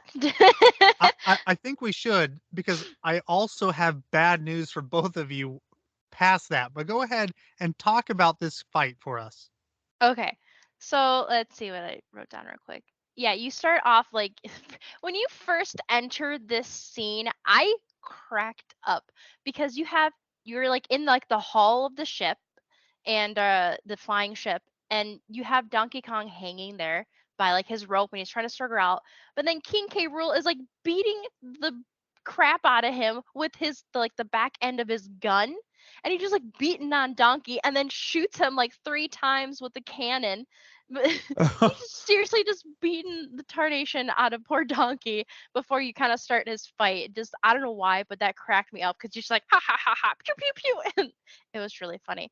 But the fight, oh my god! At first it was like okay, not too bad. He shoots his gun, and you have to let the little cannon kind of like fall out, pick up the cannonball, and throw it back at him into his gun. So when he shoots you again, the gun explodes in his face. But as it goes on, it gets way more crazier. Um, Later on, I think on stage 2, he starts to shoot a spike cannonball. And I think it's like spiky at first, and I think the spikes go down. Correct me if I'm wrong at any point in time, by the way. It's like spiky at first, and then the spikes kind of like dissipate, or maybe it's a different ball. But again, same process. You got to put the ball, throw the ball back into his gun.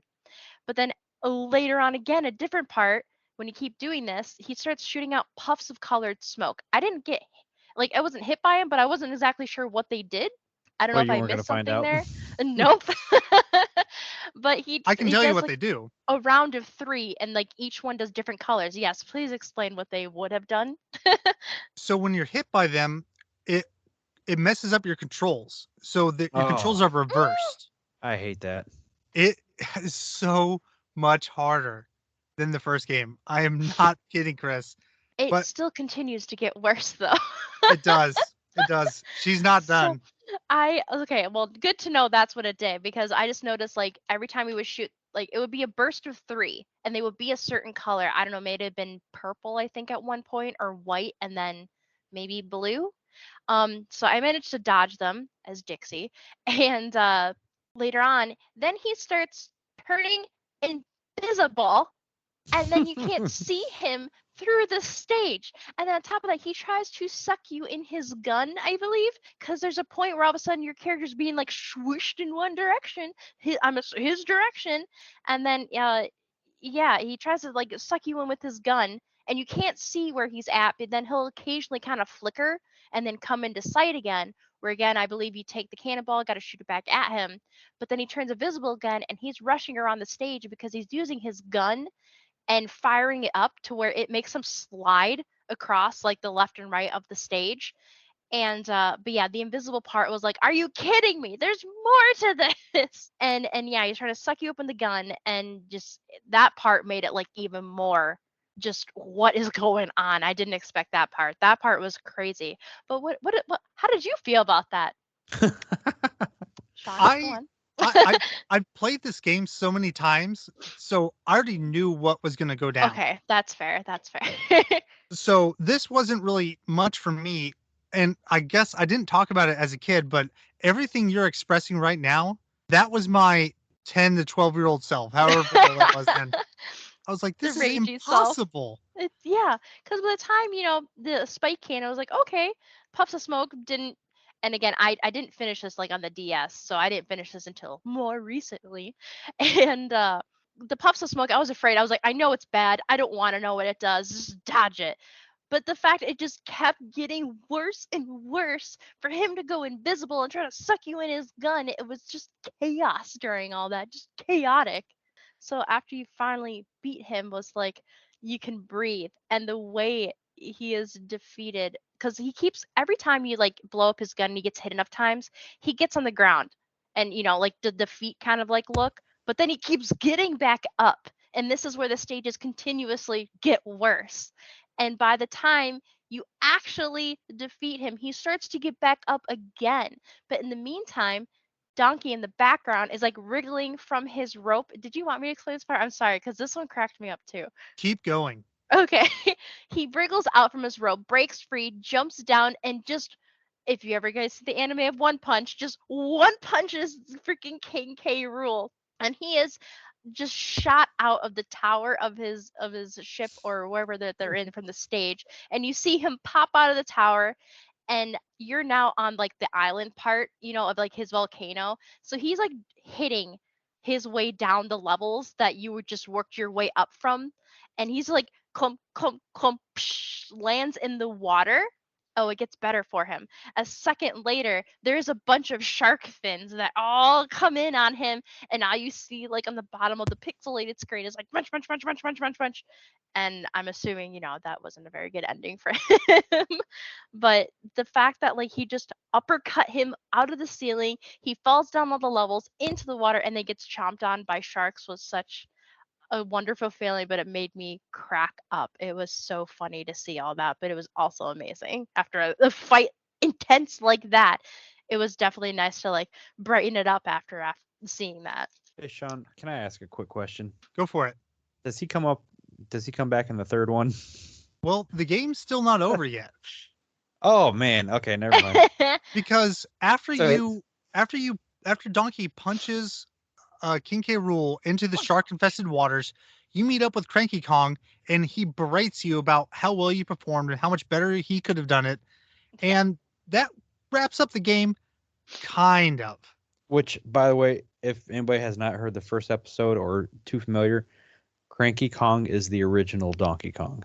Yes. So I mentioned earlier, I don't know the whole Kong family tree, but Cranky Kong is the OG Donkey Kong, And then Donkey Kong Jr. is the Donkey Kong Jr. from the Super Mario Kart game and also his own game on the NES. And this iteration of Donkey Kong is Donkey Kong Jr.'s son. Junior, yeah. Yeah, So he's he's Junior Donkey, Jr. yeah, he's Donkey Kong. He's the OG Donkey Kong's grandson. Correct. So after you deal with Cranky Kong, he tells you that you suck and he could have done this better. And you see the podiums, and if you collect enough of those big DK coins, you stand on the podium. But the game still isn't done because you still have all those Lost World levels. Yeah.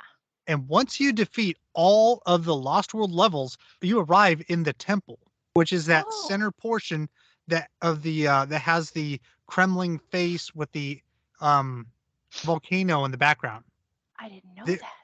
There you will find that King K. Rool has survived the sharks, and you have to face him yet again. And this fight is even tougher. Are you kidding me? It is even tougher. So But wait, so Go you ahead. can't say that you beat the game. Is there any way to think you beat the game when you really didn't? Yeah, the ending that I'm sure Sabi got is a normal ending. This is just that extra bit because you don't 100% the game, you 102% the game. Oh, okay. So it's kind of so you can stop right there and feel good about beating the game, and then somebody You can feel great about it. years down the road Until says, "Oh, someone by the tells way, you. you didn't get the real ending. You need to keep playing." So Thanks, after Sean. you defeat him, his body will fly into the center of a shaft with this mystical looking smoke rising from it, and the entire level will start shaking violently, and the game will end very similarly to the last ending with Cranky Kong, but you're treated to a short cinematic cutscene of Donkey, Diddy, and Dixie all watching as the island sinks into the depths of the ocean. What? Now you know. That's crazy. I definitely didn't get that far. I had to watch some like video stuff for it, but like, holy crap. So, are you gonna go back and finish it? Now I'm gonna have to because I really want to see that. Well, I just told you how to get 75 Krem coins. Yep. Yeah. Oh yeah, the easy way. So Wait, you can take is that easy? It's a lot easier than going through and finding Yeah. every bonus stage. Yeah. Some of them are Yes. very, very well hidden. You literally would have to look it up to find. I mean, I would, because some, like, you're going through a wall. There's some that just go through a wall, and because it's in secret area, and I don't know, like me, I'm a dummy. Like, I would never figure it out. So Oh my gosh, yeah, I forgot when we first started playing this. What did we start this one 2 weeks ago or 3 weeks ago, Sean? 3 weeks ago. All right, so 3 weeks ago, like in the first water levels, there's all those hidden walls and hidden crates you can swim through and stuff like that. Yep. I Mhm. forgot about that. Is stuff like that in the non-water levels too? Sure Or- is. Oh man, oh man. I was mentioning earlier in Toxic Tower, that last segment where you have Squitter the spider, there is a part just like that, where you need to use Squitter to traverse into a wall to get through the bonus stage. And if you don't find that bonus stage, that portion with him is very, very short. That's crazy. So See, that's one segment, thing. Oh, go ahead. Go ahead. Oh, and I was just gonna say that is one thing that I love about video games, and especially the classic video games. I would easily consider this a classic already. Well, go ahead and save that for your final thoughts. Oh no, I was just commenting about like the secrets. I love that in video games, and I love how like this is. I love that in Mario games. I love that, and I didn't notice that as much in the first Donkey Kong, but I have noticed it a lot more in this one. There are so many secrets. There are so many, like the stages where you're going along just fine, and then all of a sudden you see a banana arrow, an arrow made out of bananas pointing backwards, and you're like, oh, there's something back there. And you're following a slow moving cannonball, so it makes a Yep. hole, a door in the wall, like a door in the cliffside or something. I love that stuff. Like to me, that is what makes these games and these classic platformers so replayable and so much fun to all the generations. Like Okay, you're talking too I know. much about Okay, your sorry. final thoughts. Hold on to it. Hold on to it. Okay, so that I that know. segment was really really long, but it. I loved every second of it. We're gonna take last break, and then we're gonna have our final segment. We're gonna enjoy what I feel is the best song in the game, Sticker Brush Symphony.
Welcome back, everyone. This is our last segment where we're going to discuss our final thoughts.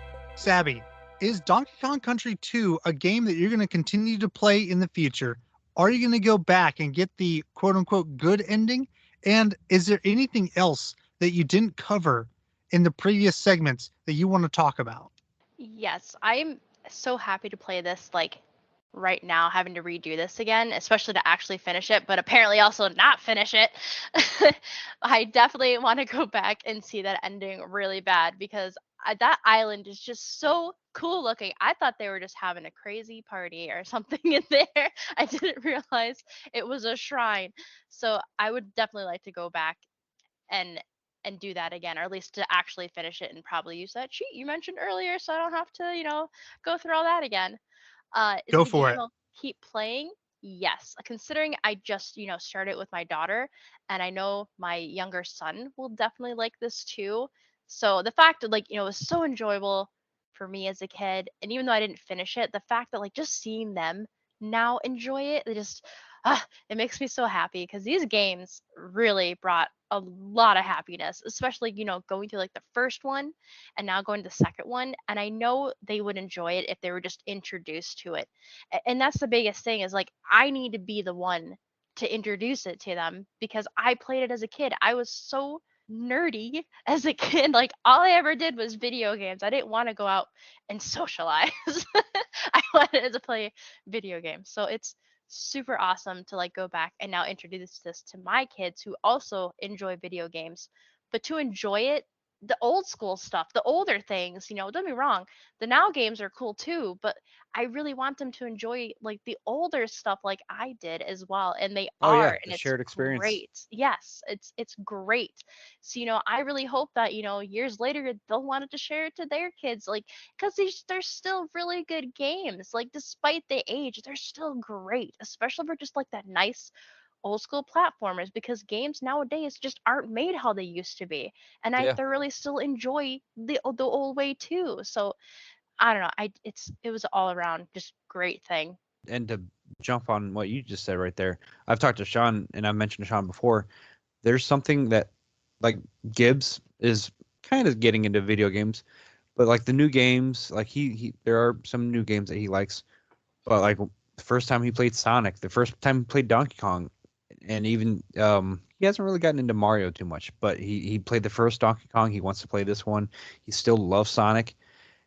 Those are old games that it just really surprised me how much he lights up. And like at first I thought he was gonna be like, oh, this looks ugly or this looks Mm-hmm. bad or something. No, he doesn't mention the graphics at all. I mean, That's it's not like a great. 6-year-old is going to critique something and express, but he doesn't have any complaints about the games. He still engages in them and gets just as much entertainment as them out of them as he does with current games. And I just love that. And I think that's Hmm. because of these games were made to last and were just great. And when you guys mentioned if they would like ever redo this, like on like an HR or whatever, or sorry, to redo these games, can you imagine redoing this game into like the Donkey Kongs that we already have now for the Switch? Like seeing those graphics redone for like the Donkey Kong Country 2 and the first one, I think would be just so mind blowing because there is some maybe just kids in general, even parents, I just don't want to go back to those older looks for whatever reason. I think it would bring in a lot of people to even like now like the newer generation to play those games if they had like the updated graphics. And I think it'd just be cool to see the changes of that too, if that's what you guys meant for the redoing it. Oh, just polish it up, just clean it up, Even clean that, up the lines, yeah, that'd be a lot of fun. get rid Um, of the pixelation a little bit. yeah, smooth it out a keep little. keep the yeah, keep the same feel, the same gameplay and everything, and just I make it easier on the eyes. I would love to see some of those levels like refreshed because going back, I want to go back on a couple of levels or so, or at least one. But when you go back to Crazy Kremland, that's the only area where it's a circus fair background. I don't know if And you've I loved it. noticed. It made me so happy because it's at first off, it's at nighttime and it's all dark, but all you see is those bright lights coming down in like the far background of the fair going off. I'm pretty sure it's the I think it was like a carousel or something going on in the back. Mhm. But it was so cool, and there's fireworks going off at the same time too throughout the entire level. So back when you're doing, I think it was Target Terror, you still have uh I'm pretty sure it was that. Yeah, the fair background. So you got fireworks going throughout the entire level of this. So And the as sounds you're of it too. yeah, and you hear it going off. You're on the roller coaster and you get to see that fair background. It was so tied in and so nicely. Like I found that those like particular levels just beautiful. Yeah, And I was good. I would love to see it smoothed out because it was so great already. Even its pixelated form, it was just so beautiful. Like I would love to see that even updated too. I've got And something I'd like to add. go for it. Yes. So I forgot to mention this earlier, talking about those levels.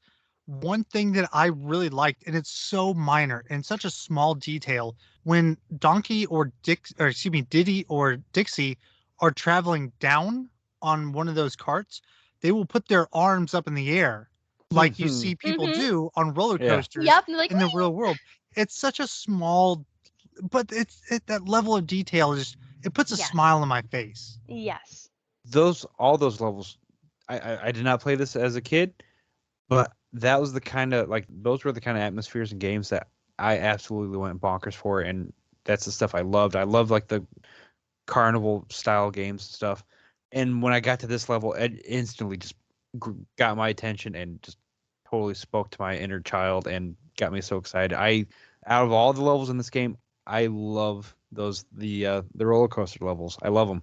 Those were definitely fun. And a lot of it's like granted the faster paced ones I can't do currently, but those were like my favorite.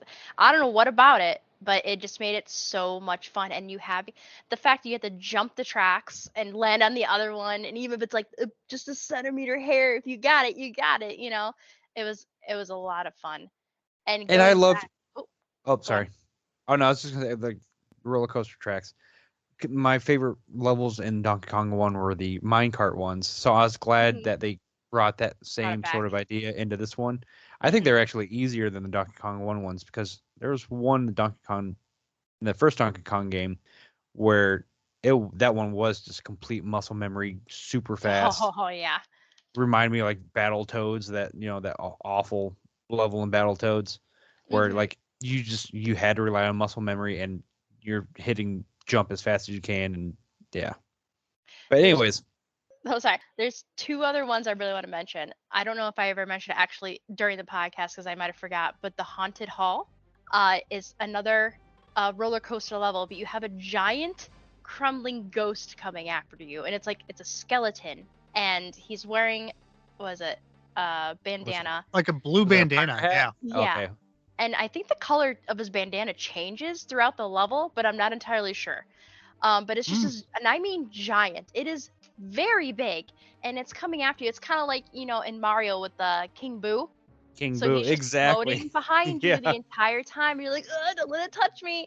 And the ghost of it kind of cracks me up because it's all skeletal except for that ghostly tail is like a little lizard tail that's just like a straight long bone connected to its hips. It just kind of made it just looked funny. But that was awesome. And another tiny little thing is like during Ghostly Grave, there was ghost ropes that would appear on and off throughout the level. And again, Yeah. they were barely it might have even just been in one level and maybe one more, but But it's so much fun. yeah, and it was just And like the fun again, little ghost sounds that it makes. Yeah. yep, like they would be like a little, think of like a white wisp ball, and then it would just drop like a ghostly looking rope that was like white, and you had so many seconds to use that rope before it'd be like woo, and then like the rope just disappears and it goes back into like a little wisp But ghost yeah, looking thing. I was gonna mention the tiny little detail I loved about that is that it didn't just disappear. It spun out of existence. Yeah, I thought that was so cool. it was again So just so other whimsical and fun. Yeah. And again, through like this entire game, it's just stuff like that. You see it one time and it's just so cool because it's like it's just there to be there, but it's great again as the And it entire adds game such flows great together. flavor, and you will remember that part of the game. Yeah. Yeah, and another thing, and this is going on to the bonus level, Fiery Furnace, I think it's called. Does that ring a bell? What's it look like? Maybe. It's the one where it's a volcano background and volcano like platforms and all the barrels have numbers on them. And when you get into it, you have 5 seconds and you get to move a Yes. control Yep. you Yeah. get to control your barrel to move around and there again, the bee problem they have in this game. They really needed exterminator. Like there is so many bees everywhere and you jump in the barrels and that was the only way to like avoid the bees because you couldn't get touched with that and you got to move it around because it would tell you like you can move your d-pad to move the barrel and you have 5 seconds to get to the closest other barrel avoiding bees and jumping into the other one before it forced you out of that barrel, just Hmm. shoot you out. And the entire time you got bees going up and down, it's just an army of bees and you have to just keep floating around the entire time and you see the timer going off in your barrel, 5, 4, 3, and you got that timer to quickly get to the other one, hop to it before you're just destroyed because there's nothing under you. It's just the floor is lava or bees. Yeah. So that was just another crazy crazy freaking level I remember for like the bonus island area. And And that was if you just took too long on the countdown, like mhm. you also had to line up your shot where you weren't going to get launched into a moving bee. So Yep. not only did you have to line up the bee, but then you also had to time out your barrel itself. And yeah, It it it was added just the right amount of pressure to it to make it mhm. to keep it fun. Yeah. Yeah. So that was sorry. That was one I just really wanted to like. I wanted to mention those ones because those are just very memorial, and I drew pictures of them, which you probably will see on Twitter. They're not great though, but it just helped me remember them.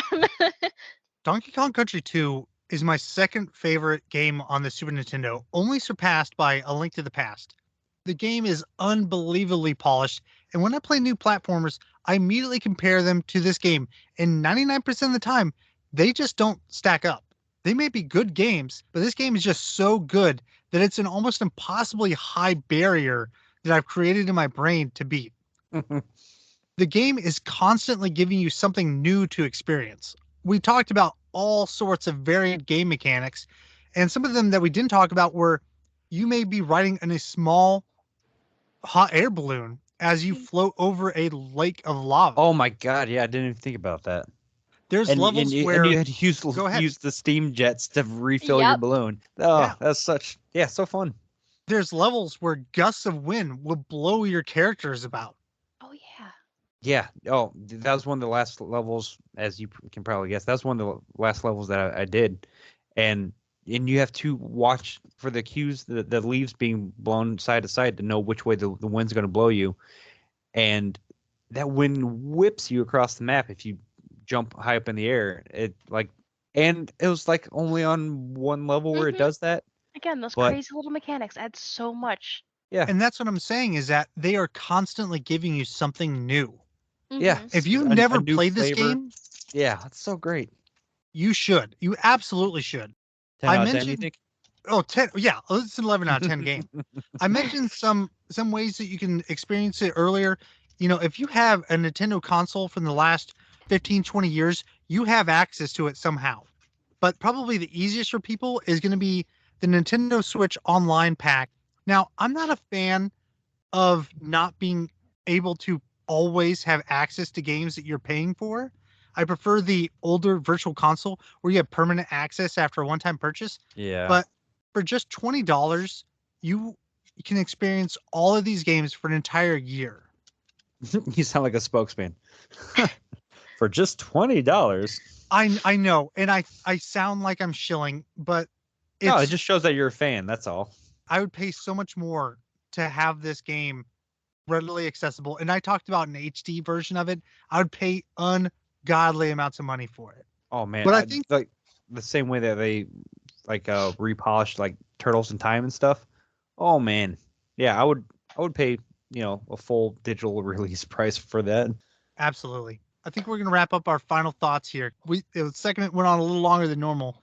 So, ending out the show, Sabi, are there any plugs that you want to make? Yeah, I will do one this time. Usually I don't like to, but I will. I have a page on Facebook called Sabi Studios. I will be working on just drawings of, old school games and newer ones, just adding a bunch of different types of art on there. And it's new, so it's just getting started. Bear with me. And on another side note, not fully related to games, but if you like D&D primarily, I do have my main page on Facebook and Instagram called Painting Myth, and you'll see with the picture of like a Wendigo face on it. I do miniature painting as like my primary thing. So if you're interested, I really love the art of a lot of things, and that's what also drives me into these games is the art style of everything. I love art. I love the way they do backgrounds and everything. So if you're into art, feel free to check it out.